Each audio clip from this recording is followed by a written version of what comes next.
Okay. All right. Let's see. I just lost my screen for some reason. Hang on a second. It says Mike Sanders is requesting an AI companion. Well, I thought I'd let the AI write the whole damn thing if I can, but I can do that later too. I think it's a good idea. Oh my gosh. Okay. Can you give me permission, Bill? Yeah. All right, go ahead, and we'll see what the AI companion comes up with. Yeah. Do I have to do something else? I don't know. It just said I got it too. It seeing just said fast got and it. loose. So Yeah. I got it Got too. everybody got it. Okay.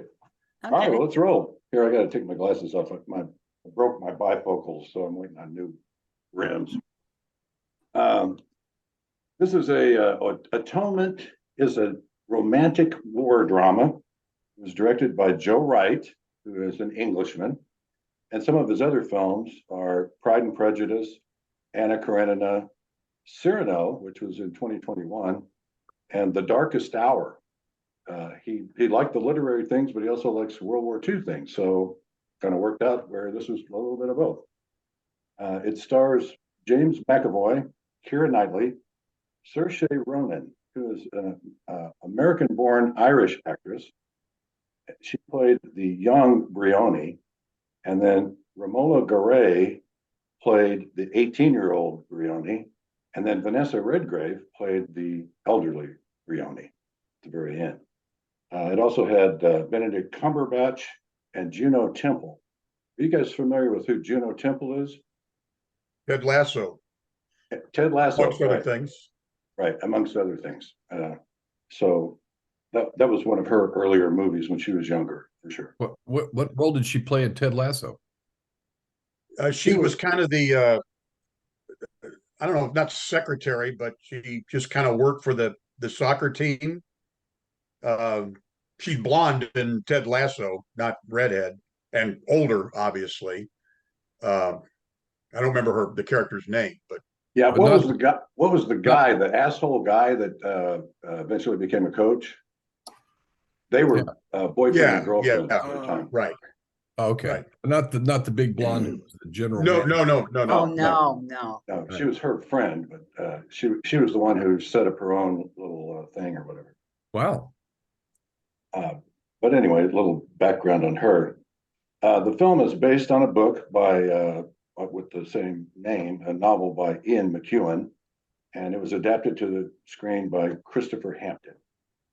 The film's worldwide gross was 131 million, and that was on a $30 million budget. So they earned their money on that one. It got an Oscar for Best Original Score, and it was nominated for 6 others, but didn't win any of those. But it did win a Golden Globe for Best Picture of the Year in 2008. The story, since you've all have watched it, I don't know how much I need to go through, but basically it's a misunderstanding when 13-year-old Brioni sees an argument, what she thinks is an argument, between her older sister Cecilia and Robbie, who is a hand that is the son of the woman who runs the place, but he's also been given a Cambridge education, so he's not just an ordinary guy, he's kind of in between. And she sees them have an argument at the fountain in their garden and thinks that something's up. And then later, when they're having a bunch of people over, a couple of the young boys are missing. So they have a search.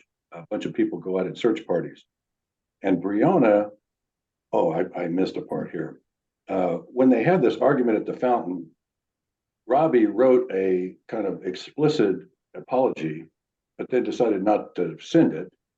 And then he accidentally did send it because he gave her the wrong one when he wrote an ordinary apology. So Brioni read the note, and then she also talked to her cousin about it, who was Juno Temple, who was Lola. And they pretty much decided that he was a terrible person. Then the twins end up missing. They go looking for him.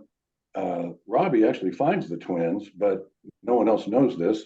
And they have called the police already. And then by the time he returns with the twins, the police, on the evidence of the two girls, because they've talked about it and they've also got the note, they put him in jail. And that's when the fun begins. That's when the story starts. And when 4 years later, when Robbie is, when the war is breaking out and that sort of thing, he's given the option of he can be released from prison, but he must join the army and go to the Battle of France. So he goes there, but then gets separated from his unit and by foot walks to Dunkirk. And that's a small part of the war side of the movie. So anyway, Rioni later learns she, instead of going to Cambridge, she was a writer. She was preparing a play that evening when all these people were coming over. She decided not to go to Cambridge and to be a nurse, much like her sister Cecilia did. And she, by watching a newsreel, learned that the Juno's assailant was actually, I think his name was Lauren Marshall. It was played by Benedict Cumberbatch. He was actually the person who had raped her because he was marrying her in an attempt so that she couldn't testify against him. And so she wanted to go apologize to her sister, and but her sister would never answer any of her letters. So she just went to her house one time, and Robbie was there. And they were both enraged and still upset about the whole thing. And she didn't really get her chance to apologize.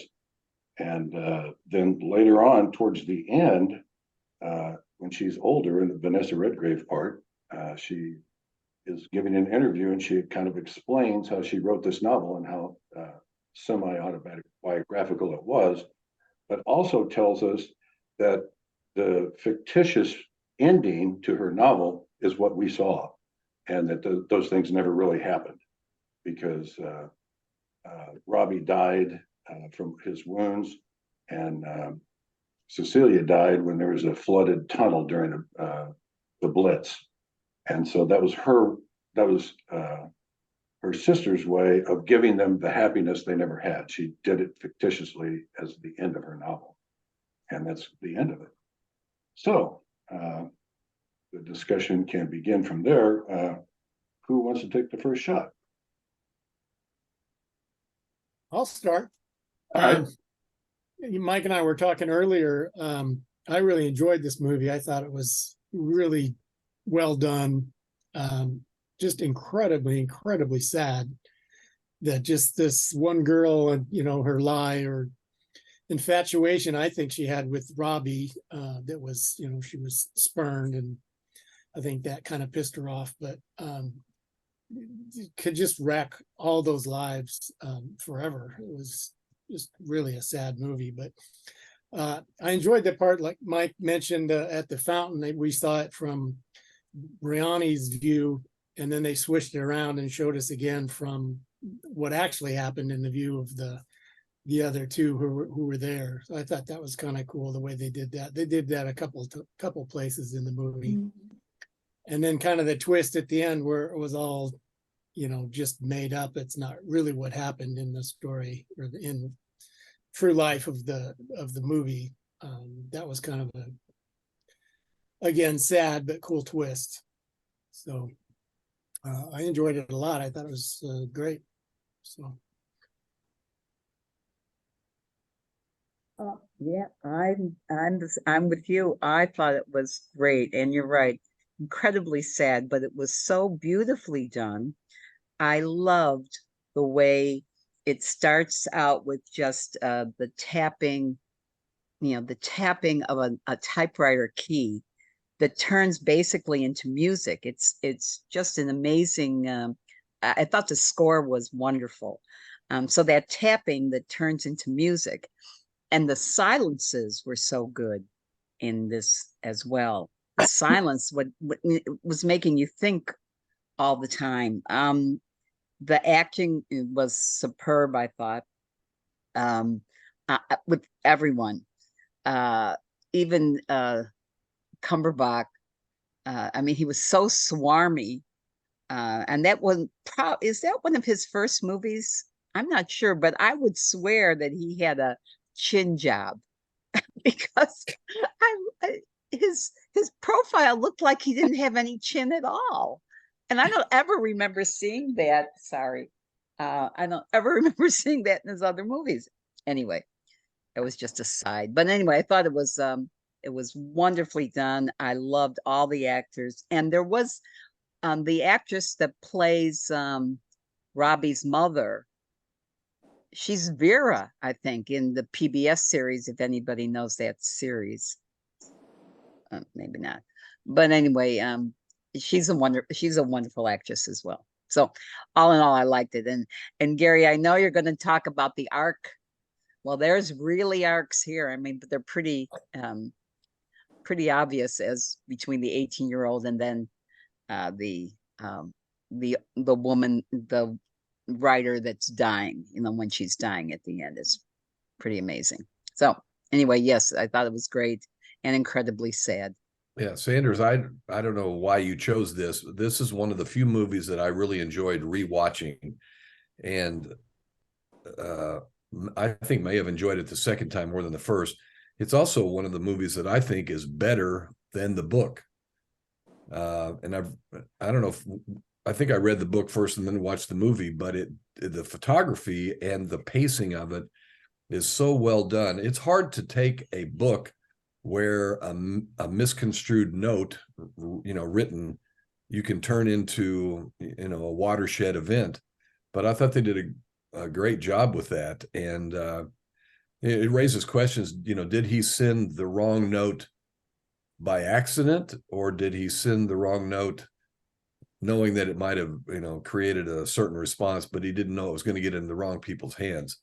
But I thought the fact that the movie opens with the typing, and the typing of that note is the thing that sets everything in motion, and it all comes back to that. So the soundtrack plays to advance the movie, the way they did the note, and I think it was a brilliant movie, and I'm so glad you recommended it, because I really enjoyed watching it again. And I don't know what else it was nominated for. I thought it was the best movie of that year, and it won for Golden Globe. I don't know what else beat it out that year, but I think it's a masterpiece. And and I just have nothing but my compliments to you for recommending it to the league. Yes. Terry, since you don't have to always say you like the movie, what do you think?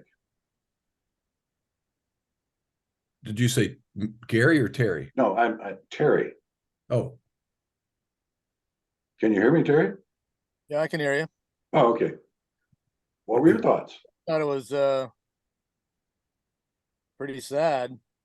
It's a good movie. I enjoyed watching it like 15 years ago. When did it come out? I saw it right after it came out. 2007. Yeah. Yeah, that's when I saw it.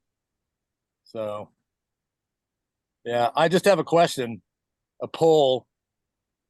If you had the choice between going to World War II or staying safely in prison, which would you choose?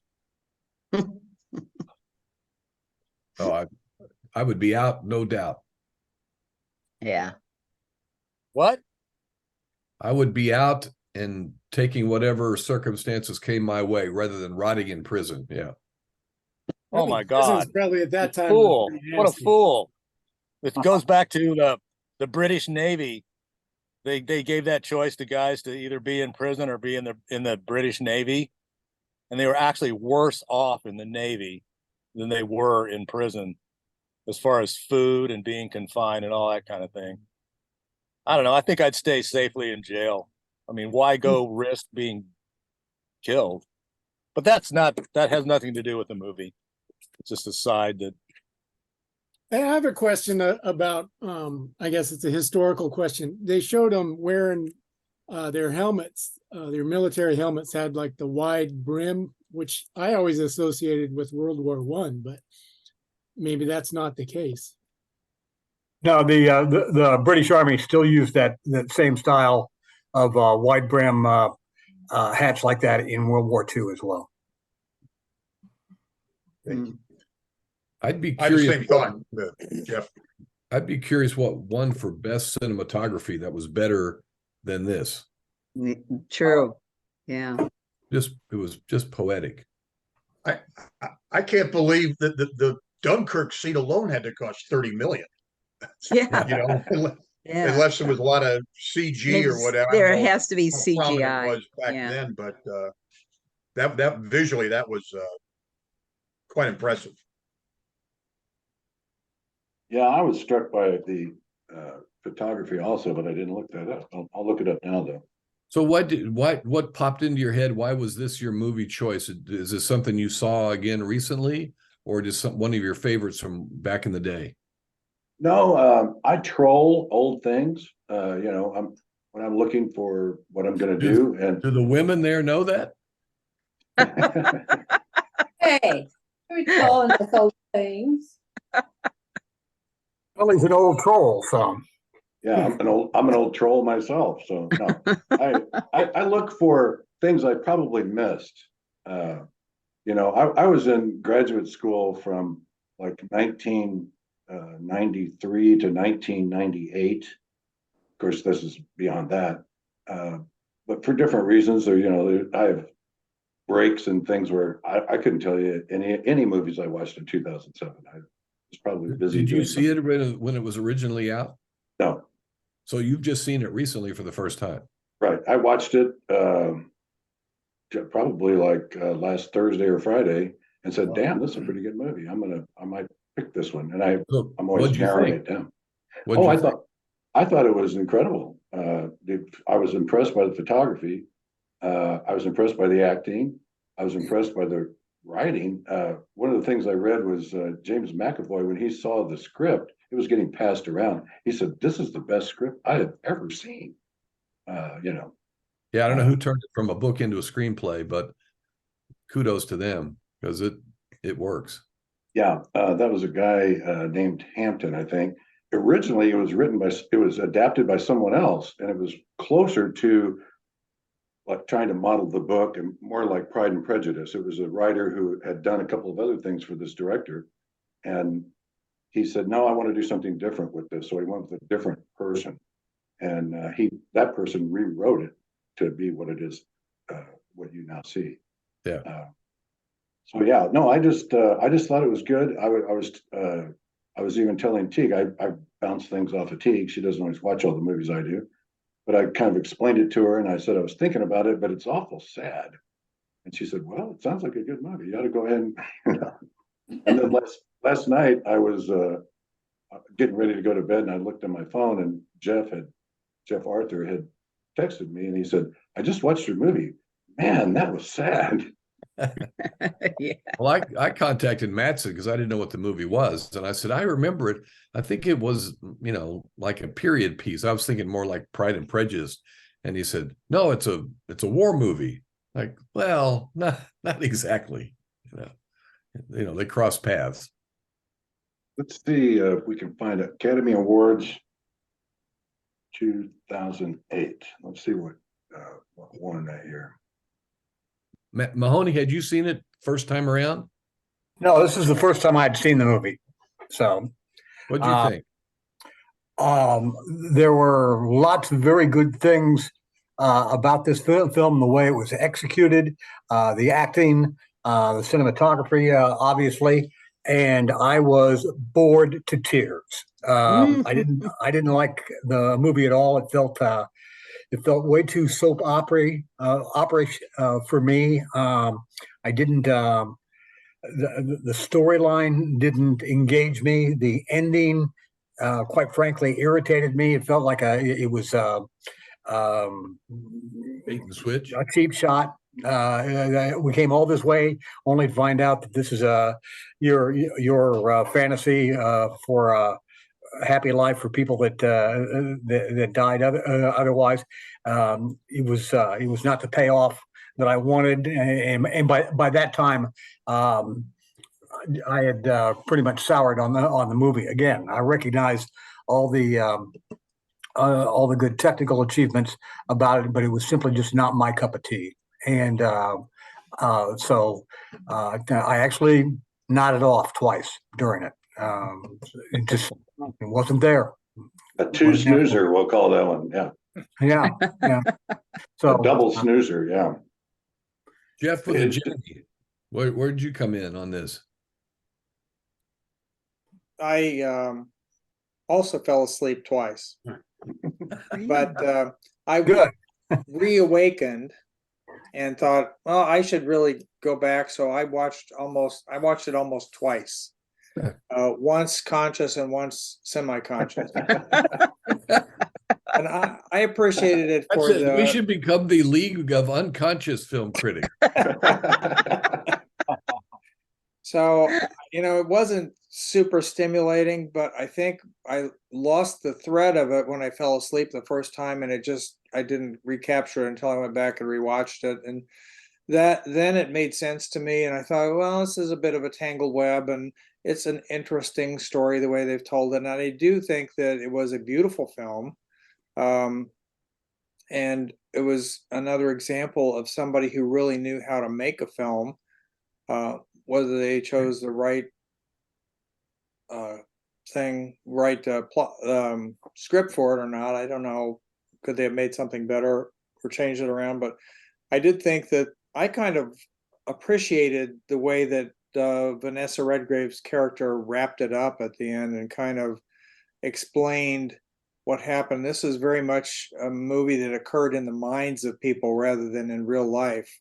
So it kind of took that message home to me that you can live sort of cerebrally without actually having these things happen. And there were some horrible striking scenes in there. The scene where he comes upon the field of dead children was awful, and it was very powerful. And I thought there were some very effective scenes in there. So just watching it along and kind of even thinking of it as a bit of a slideshow in some ways of the various parts of their lives, it was I kind of liked that part of it. But yeah, overall positive feelings about it, but it really didn't stimulate me very much. Yeah, the saddest character may be the storyteller herself and the lives that she's ruined, Yeah, exactly. Just FYI, that in 2008, best cinematography was for There Will Be Blood, Robert Elwood. Yeah. Wow. And that also won, didn't it, Mike? Picture? I think it did. I think you're right. Yeah. It did. Yeah. I can see the whole cast holding Oscars here, so that probably is Daniel Day-Lewis was best actor. Who else was in here? Paul Dano. Oh, that's right. He would have been best supporting actor probably. Nope, he didn't make it. But anyway, we were asking about the cinematographer. That's who it was. Did anyone think that the pacing was slow? In some movies I notice it.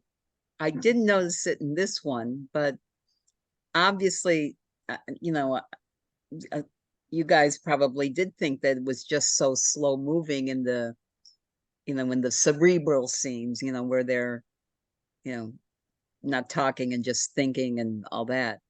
I didn't find the pacing slow, but it sounds like you guys did. If you fell asleep, yeah. Yeah, I did, certainly. I thought the pacing, was appropriate for the topic and for the, the story. Chris? Yes, Gary. Actually, I found the typewriter click, click, click, tap, tap, tap so annoying. It got on my nerves so fast. And it was almost like it was in rhythm, so it was a march for Bryony. Because you'd see her walking, and she was walking in time to this click, click, click, click. And it was like, But I could tell right off she had a dark side. And I just wasn't sure how it was going to come out. Well, we soon found out when jealousy took over. And she wanted to make sure that her sister and Robbie were going to pay for their actions. So, yeah, she kind of took care of them and then ultimately ended up very, very remorseful about it when she did the interview at the end. So I liked parts of it. Some of it was a little snoozy. I'll give it 2 thumbs up for 1. I don't know, but it wasn't a fave of mine. So we got a Copeland and a Chris and a Mahoney snooze fest out of this. Well, at least you guys got a nap. Yeah. Hey, did you make it through the movie without falling asleep?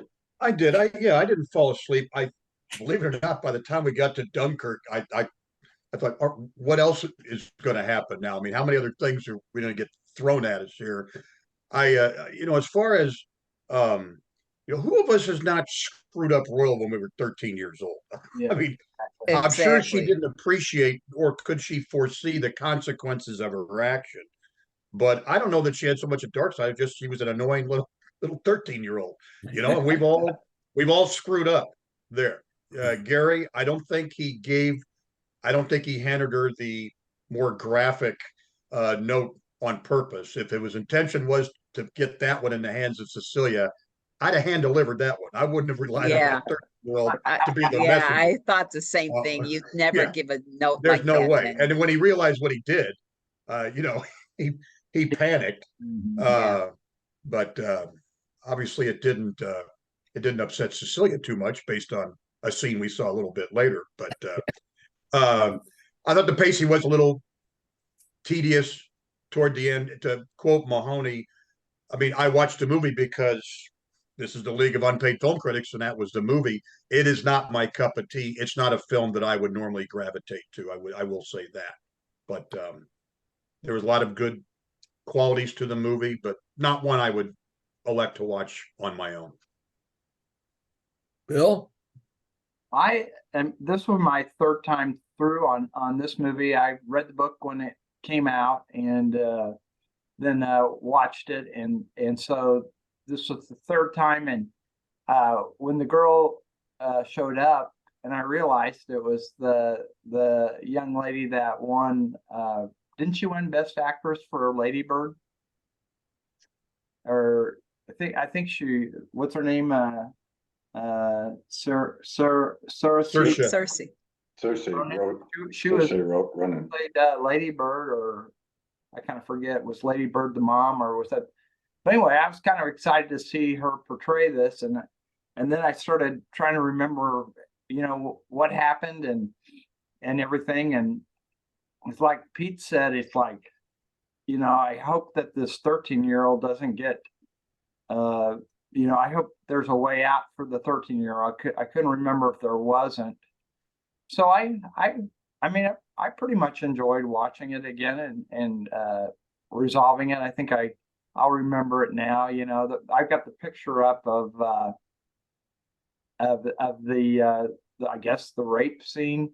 Because it went so fast that I wasn't really sure. I mean, I suspected it was the chocolate guy, but it went so fast I didn't see a face or anything. I knew it wasn't McAvoy, but I enjoyed it. The pace was fine by me. The pacing and all that was good. I did think I will admit I did kind of. It did kind of let me down at the end, I think, when it was just that she did it through a book.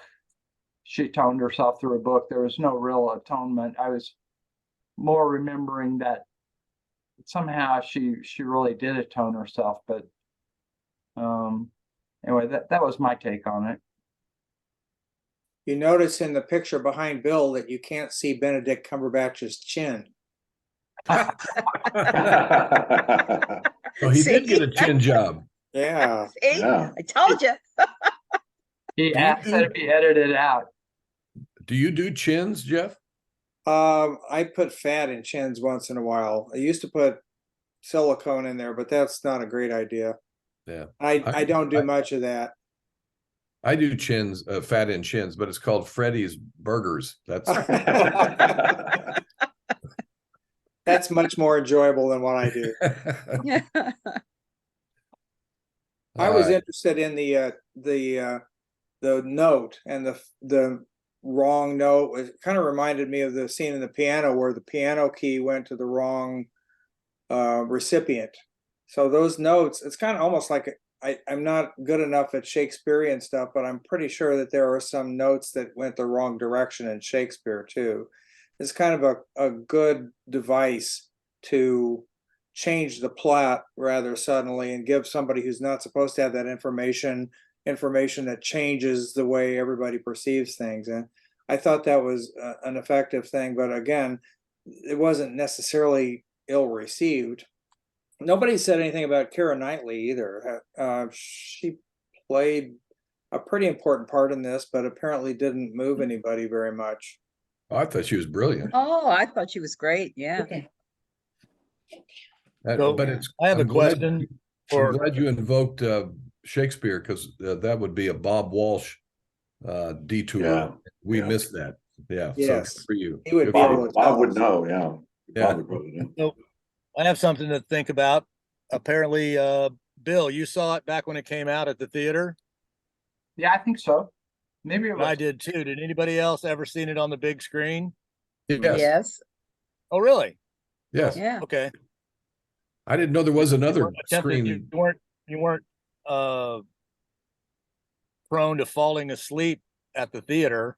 I was just wondering if that makes a difference between, the seeing it at a theater as opposed to watching it at home, for those who found it slow and boring or whatever. Because you're I kind get of much- you're kind of captive at the theater. I get You know, you much don't have more to- engaged in movies at the theater than I do at home. Yeah, that's what I Well, was thinking. Yeah. Although I know people that they get in dark like that, and that puts them to sleep right away when they're in the theater and it's dark. Then the lights go down and so do their eyes. So, Well, I'm curious, don't know. if you have your choice in the theater, where do you sit? Where do 2/3 Well- of the way back for me. On the Two-thirds. aisle, halfway up, in the middle. In the middle, yeah. Yeah, I'll do yeah. Like 10th row center. In the middle, third row, as close as possible. I don't want That's what- anybody between me and the theater and the movie. That's what I did. I like it huge, right in We- front of me.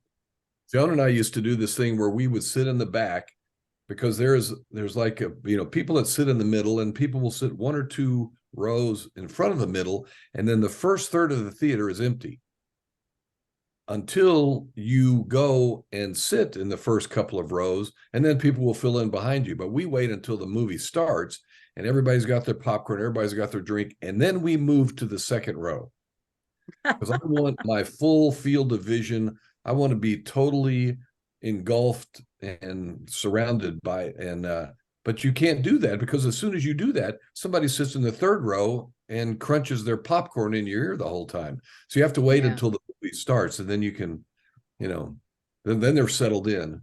But I want Panavision or whatever it's called, and I want the ear to ear, no distractions. I agree with you. I do love being just encompassed by the screen. However, there are some movies, well, especially when you've known, when Vietnam movies were big, Platoon and Apocalypse Now and all those movies. And because of friends that I had in those wars, I would force myself into the very back, because when I'm in the back, I can separate myself. But if you're in the front, you can't. And I can't do that with a war movie. Yeah. Other movies I can, but war movies I can't just put myself in it that much. It's so hard for We went me. to see Whitaker, would you- Titanic. What? I was gonna say, would you do that at an IMAX movie where you'd be on the second row? Well, you don't have to do that, because your field of vision, you don't have to be on the second row. In fact, the Yeah. second row of IMAX is probably too close. But in a regular movie, but we did go see, back in the day, the whole family, we went to see Titanic, and the only 4 seats were on the front row. And we watched Titanic like this. Right. I took my grandson to see a Spider-Man movie in IMAX, and we were on the first row. And it was too much. You get a strain in your neck. I know, my neck was sore after. But if it's a typical theater, one of the box theaters, Yeah. multi-max, I like to be way up front. All right, well, who's next week's pick? I think it'd be your turn, Whitaker. All right. You usually Well, follow me, right? Okay, then we're going to do Cinema Paradiso. Oh, good one. Ah, okay. Speaking of going to the movies. Yep. Yeah. And Joan and I went to see Priscilla yesterday, not because we thought Priscilla was going to be a great movie, but because the star of the movie, the Priscilla, is a girl from Springfield. Oh, And I wish I could tell you it's a must-see, but I won't. but it's not. All I can tell you is that It's a must see. It's a possible miss. it's a girl from Springfield. So I don't think I'll make it next week because, the kids are coming. So we've just got a few days. So, we'll want to make them. I don't know but we're doing something on Monday, and we're going to the theater, and we're going to maybe this Triumph thing. So I probably won't make it next week. Well, But your it's a great point. movie. It's a holiday, so are we take time off on holidays, or Oh, does it have you to guys be? want to skip next Monday? I mean, I Yeah. can go up and Why? Why? Huh? Why skip next Monday? It's not a holiday. well, it's a holiday week. I think that's what they were talking about. But Yeah. I'm happy to meet everybody next Monday. And there's two versions of Cinema Paradiso. There is the regular, and then there's the director's cut. You get extra credit if you can make it through the director's cut, but it's worth it. I'll just tell you the director's cut, because there's a whole story that gets left out of the regular edition. But the director, Is that streamable? Is the director's cut streamable? well, that's a good question. I hope so. I didn't even look. You don't think it is? Those are usually like extras. Those are like, Yeah. you get the main theatrical thing when you stream usually, Okay. but Well, I'd have then to we buy all- it. I'd have to buy it to do that, but Well, I don't want you to go to any extra expense, but if it's available, the director's cut is definitely worth it. so everybody thinks next Monday is a good time to take off because it's Thanksgiving week. No, I think we should meet. I have no problem with why? being next Monday. Yeah, okay, that's fine. The first part of the week should be What were we talking about? I thought that's what we were talking about. Maybe I just looked it taking- up to see what the Oh, holiday. the holidays is Thursday. It's not Monday. right. Right, It's I know. World Children's Day. Right. It's Monday. It's the week of the holiday. So, Yeah, so everybody's got time off. More time than usual. Okay, so we do meet next We're all week. here Monday. Yes. Who else shows up? Let's see All right. who's here. Yeah. All right, So that's a good Sanders, one. you recommended All the Light We Cannot See. Is that a yes. series, 3 or 4 parts? It's 4 parts. Four and parts. they're each about an hour long, Okay. but it moves quite well. And I think the performances are extraordinary. Mark Ruffalo. And then I only learned this last week when Donna told me as a blind girl plays Ruffalo's daughter, and they have a young girl who does it, and they have an older woman who does it. Both of them are actually blind. So Yeah, there's no I heard faking that whatsoever. And Is that the just, male amazing. blind too? who? The male lead? No. No, No. no. In science, we refer to that as a double blind study.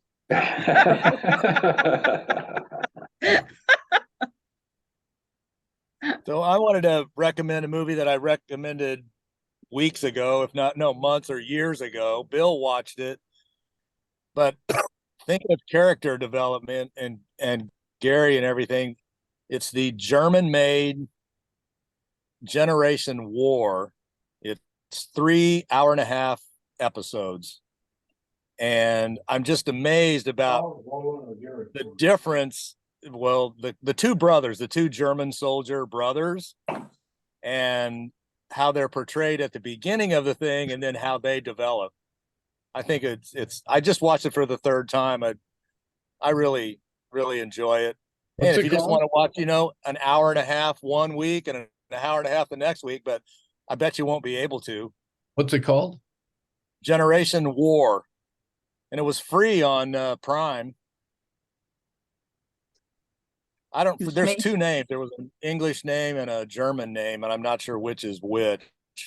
It is, But it's a production. There are subtitles, but it was really well done, I think. And the story is really great. It's 5 friends, 2 soldiers that are brothers, a Jewish kid, Charlie, who becomes a frontline nurse, and Greta, who becomes a famous singer. And they all go through a bunch of shit. And we could do a pool on like which of the 5 survived. It's the big question at the beginning. So I haven't seen it, but probably after dinner tonight we're gonna watch the Taylor Swift documentary, not the concert theater movie. But everybody that I've talked to says it's a very well done documentary. So I can only recommend it third hand. I would like to recommend a documentary I watched last night. It's on HBO. If any of you have HBO, it's called AKA Mr. Chow. Mr. Chow is, and I had the opportunity to go there. He had a very well-known, I don't even know if it's still open, a very well-known restaurant in Manhattan. He started with one in London, then LA, then he opened one up. Mr. Chow left China. He kind of came from a well-to-do family, but he was sent to London right at the beginning of the Cultural Revolution in China. And in fact, I think he had another sister that was sent somewhere else. But and Terry, I don't know if you have HBO, but he also was an artist, and so that's a prominent part of this movie is his art. He was a restaurateur. I like I said, I had dinner at his place a couple of times in New York, but I had his life was very interesting. He married about 4 times, quite a character, but it was an enjoyable hour-and-a-half documentary. Yeah, yeah, it was really good. Yes, I agree. CHOW? Yes. CHOW, yeah. AKA Mr. Chow. Mr. Chow. Yeah. I went to the And his theater. Peking duck was unbelievable. I went to the theater and saw Killers of the Flower Moon. I sat second row from the front, but there was only 4 rows. And it was very long. Very long. Well, yeah, 3.5 hours, right? Right. So, I mean, I did like it. Another one that I read the book on. So I sort of knew what was coming, and they had some interesting characters in there. They had a lot of musicians in it. Sturgill Simpson was in it, and Jason Isbell was in it. And but I mean, it was and it was an interesting subject and all that. So I'm curious to see what everybody else says about that movie, because it's. Oh, would you recommend it? It's long, you know. That's all I've heard. Everybody said it's long. Is it any good? It's kind of like the movie tonight. Well acted, well produced, and put together. But it's another sad chapter in American history. You know, it's like war in a way.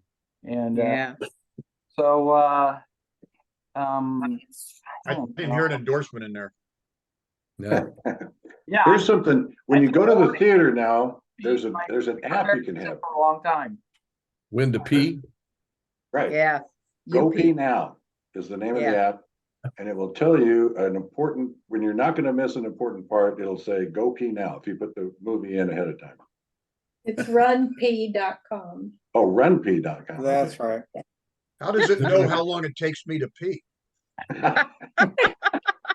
You probably put your age in there, Pete. Yeah, it's a setting on the app. Yeah. And if you meet everybody else in there, you could take a while. You're gonna have to wait in line. It'd be easier just to throw 100 to the projectionist and tell them to hit pause for a moment. That's I why went I to buy see- those big buckets of popcorn. I don't know about the rest of you. I went to see James Brown one time at the Harris Casino in Kansas City. And I had to go to the bathroom. And I went to the bathroom and there was a line of guys about 100 long. And I'm missing the thing out there. And I was like, what is going on here? And the women were just going in and out, like no big deal. It was all old guys. That's why it took them a long time to pee.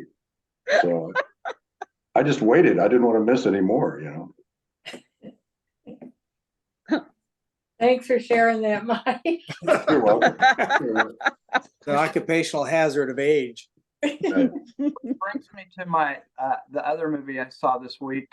Oh, I watched it was Veterans Day and all that, so I thought, well, I'm gonna watch Patton, because I hadn't seen Patton for a long time, and I went to rent it, and it was $4.19 to rent it for 48 hours, or $4.99 to buy it, so I just bought it. And but anyway, so it's kind of, it wasn't as good as I remembered. If you're trying to catch up on facts, it's kind of nice that way, because it shows how he moved through Africa into France and then into Germany. But I didn't think it was a great movie, although it won Academy Awards and all that. So what do I know? But it did have an intermission, and I thought, oh, here's a good place to go to the bathroom. But also, it made me wonder, is Patton the last movie that ever had an intermission? Because I know this has come up before. But those were my two movies last week. I'm sure I just some- heard, go ahead. I'm sorry, dear. That's all right. I was going to say, I'm sure some AI can tell you. Yeah. Oh, sure.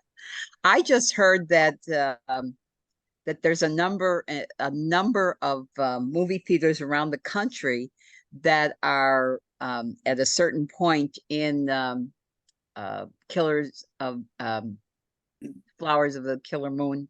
Is that right? No. They're actually making an intermission. And I guess Scorsese is really angry about it, because he thinks it's got to be watched in its entirety. But I guess there's a lot of movie theaters that are putting an intermission somewhere. I don't know where the break is, but somewhere. So This is the LIFC, the League of Incontinent Film Critics. Yeah, Scorsese probably has a leg bag. Oh, well, come on. It depends. Yeah. Yeah. So I have a little anecdote about Patton. In junior high, we had Saturday field trip to the movies. Our class, our teacher took us to downtown in Kansas City, and we watched Patton. It was a field trip. Wow. And then we went another time and watched the Sand Pebbles. So I thought that was pretty cool. Chris, it was Mrs. Severe's class. I remember. I believe that we did you go? Yes. All right. What year did it come out? Hey, When 70? we were in junior high. No, Patton was like a 1970 movie, I think. Yeah, Patton's like 70. You would have been in high school. I got in trouble because I used one of his quotes in a term paper I did, where he said, you don't win wars by dying for your country. You win wars by making the other poor bastards die for their country. We need to see you in the counselor's Another note. What always bummed me out is once I knew more. I mean, I'd always been a history buff, but the German tanks are actually American Pershing tanks. So that kind of ruined it for me once I watched it the second time. It's like, those aren't German tanks. Those are just 60s American tanks with the Iron Cross on them. It's just trivia. You don't ever want to go watch I learned a long time ago, you didn't ever want to watch a Western with Joan's dad, because he was a horse guy. And he would do exactly what you did, Terry. He would look at a horse and go, that horse wasn't in the West back then. They didn't introduce it. Yeah, like who would know that? Yeah, well, he did. He did. Yeah, well, yeah. Like Terry. I just looked at something that said the last movie with an intermission was Gandhi in 1982. Really? Wow. How long was Gandhi? Does it say? It was like 3 hours, from what I remember. I read one that said Titanic. I don't know if that came out after it.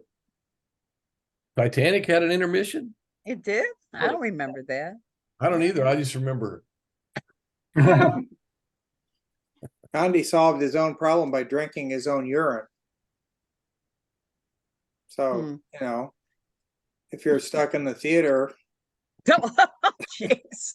When in they should India make do that as part of the, Indians do, it's yeah. sterile. I noise. mean, it's really it should That be- noise. They should make that part of the pre-show announcements. You know, go get your Coke, go get your silence your phones, and if you need to pee, just drink your own urine. Please do not disturb the other patrons. Yeah, welcome to Yeah. AMC theaters. Did I recommend the Oxford Murders last time? I can't remember. Yes. Uh, Yeah, Yeah, I did. What? I wasn't here, so what's that about? It's a kind of a brain thing. It was a professor and a grad student that have they kind of wonky get together to solve a murder based on some mathematical symbols and things, and it makes reference to some very esoteric stuff. Like I actually bought a copy of the book that they talk about in here called oh, that's not going to work. Anyway, it's called Tractus Logico Philosophicus by Ludwig Wittgenstein. They're pretty smart folks, and it's one of those Yeah. things where there's a kid who's way smarter than they think he is, and John, let's see, it's John Hurt plays a major role in it as well, and I found it to be pretty interesting. It is. Yeah, it's good. I saw 2 previews at Priscilla yesterday that I'm more interested in seeing than Priscilla. One was called The Holdovers with Paul Giamatti. Yes. You heard about that? Yes. Kids who get left behind over Thanksgiving break at a college, and it looks like it's pretty interesting. Another one, I don't know the name of the movie, but it stars Nicolas Cage, and it's the movie Yesterday, the Beatles thing where the guy, you know, he's in a world where the Beatles don't exist. It looked similar to that, except in this case, Nicolas Cage starts showing up in everybody's dreams, and they are all, for some reason, dreaming about Nicolas Cage.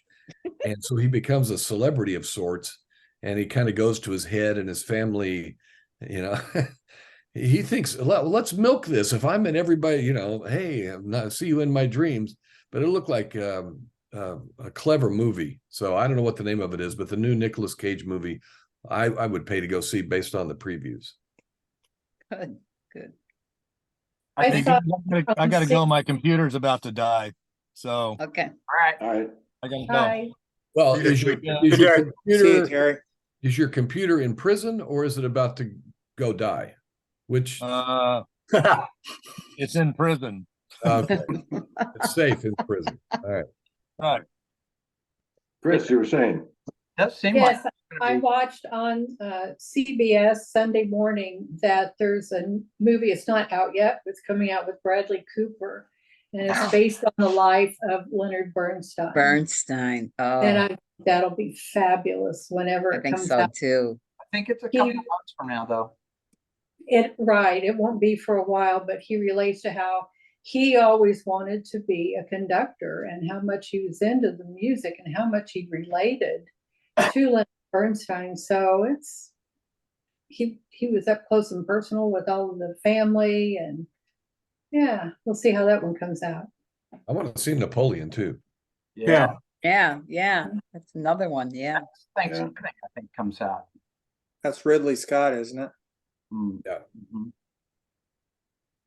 And well, it sounds like lots of movies on the pipeline. yeah, Thank goodness the This is strike that is time over. of year where everybody's trying to get their Oscar nomination in under the wire. Yeah. is the strike all over, or is it Yeah. Yeah, it's over. everybody's They, happy? they said the first thing you'll see is a lot of people on the talk shows pushing their movies that they couldn't push before. Right. So, Right. Is I'm there sure- a bunch of them that were in the can that they couldn't release? Did they let yes, do stuff They- but not release it? yes. They have- Yeah. Doom 2 got pushed to 2025. just because of the strike. 25? Or I'm sorry, 2024.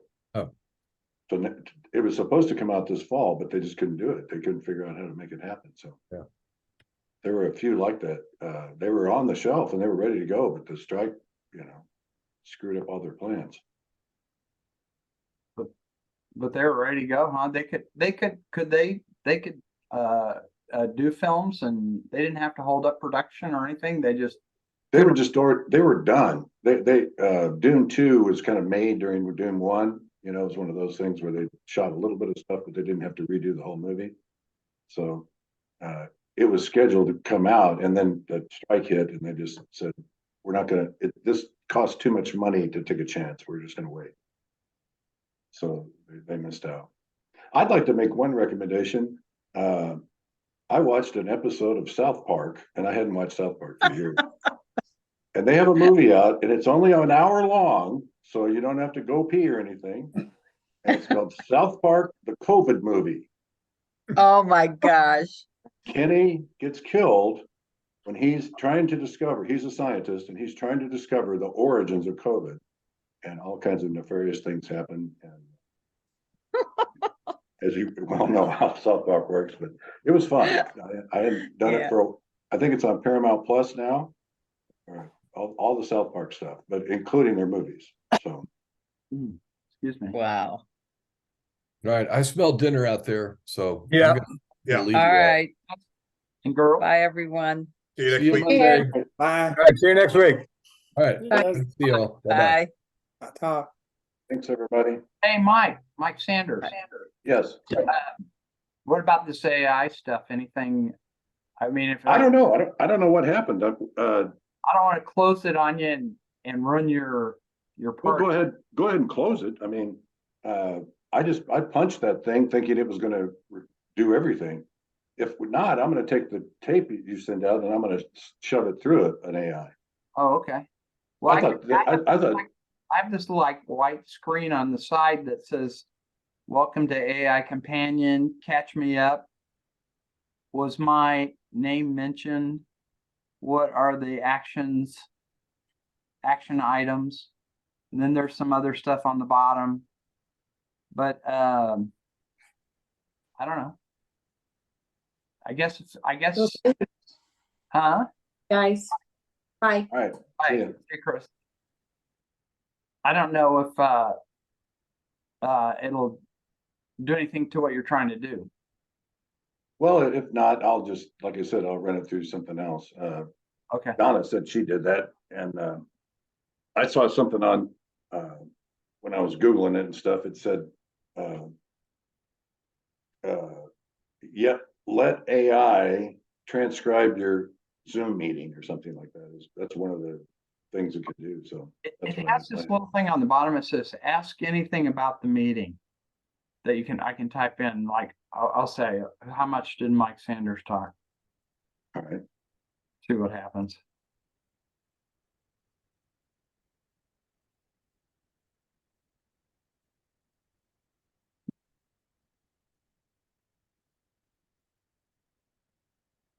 So it is thinking, based on the meeting transcript, it is not possible to determine how much Mike Sanders talked.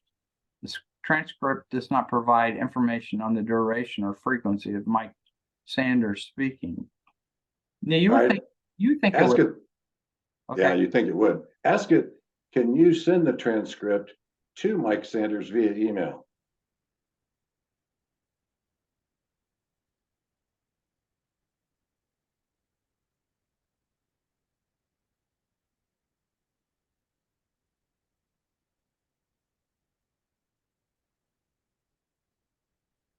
I just put, "Can you send Mike Sanders the transcript?" But it's thinking. We'll get it to give us some kind of positive answer. Based on the meeting transcript, it said the same thing again. But the same thing, you can't tell. The transcript does not provide information on the, yeah. All right. Exactly. It says exactly the same thing, but it's a different deal. Can you say, send transcript of meeting to Mike Sanders at G or Let's just send it, have it. Well, I'm just gonna ask you, will I get the transcript? yeah, you take it, and then if you get it, send it to me. Yeah.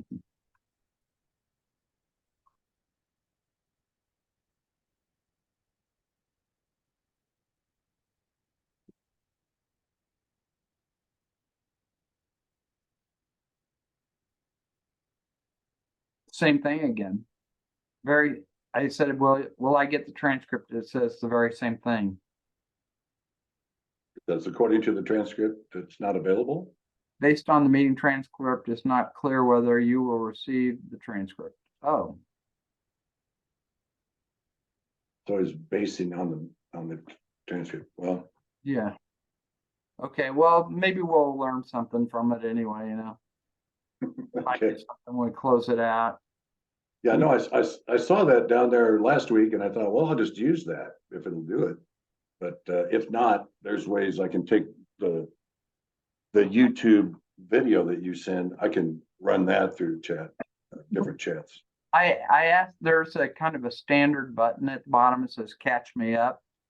Yeah. And it did come back with a different, it says the meeting transcript consists of various participants discussing movies, their experiences, and upcoming films.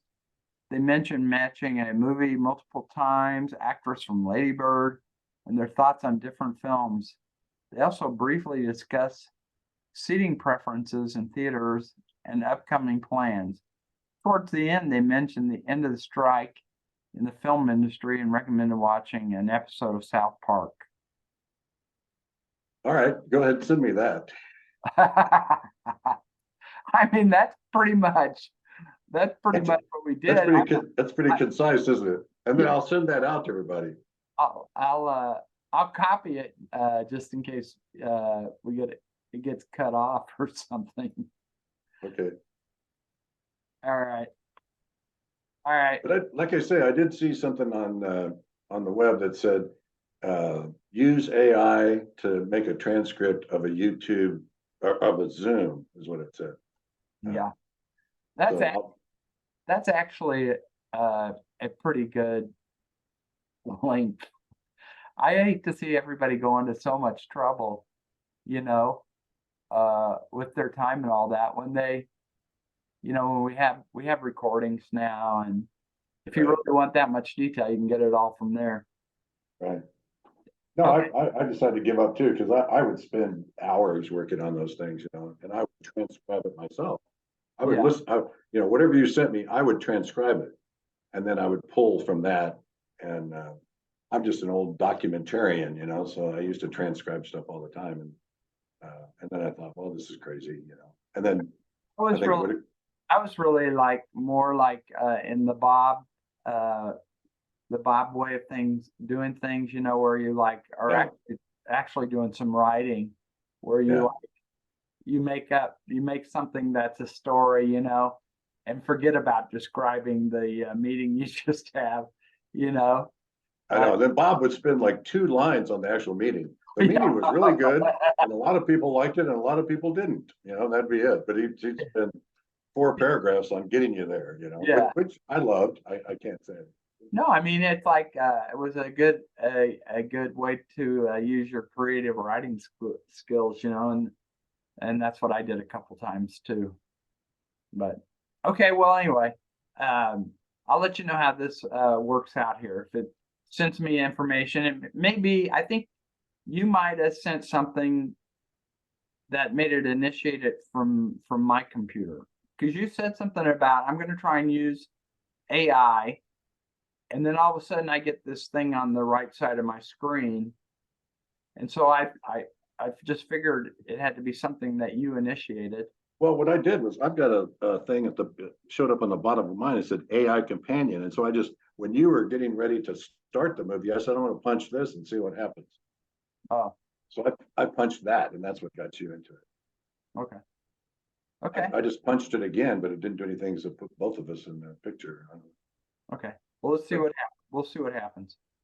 All right. Keep me posted. Okay. See you. Thanks, Bill. See you Monday. All right. Bye-bye. Bye.